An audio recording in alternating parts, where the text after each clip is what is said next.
कौने रंग शिव गुरु कौने रंग नगवा कौने रंगवा न औन करे बसहा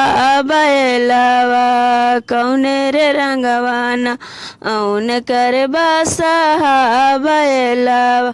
सामर रंग शिव गुरु काले रंग नागवा अरे काले रंग नागवा भुअरे रंगवा न औन कर बसहा बैलवा भुअरे रंगवा न औन कर बसहा बैलवा भुअरे रंगवा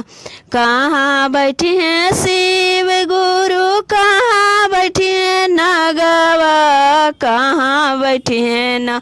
उन कर बसहा बैलवा कहाँ बैठी हैं ना उन कर बसहा बैलवा कहाँ बैठी हैं आसन बैठी हैं शिव गुरु गले बैठी हैं नागवा दुअरे बैठी हैं ना उन कर बसहा बैलवा दुअरे बैठी हैं ना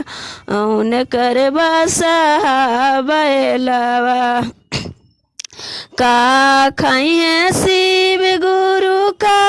खाई है नागवा का खाई है ना उन कर बसहा बैलवा का खाई है शिव गुरु का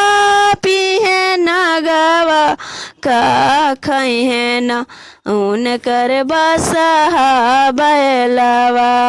का खाई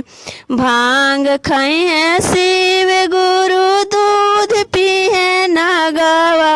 घास खाई है ना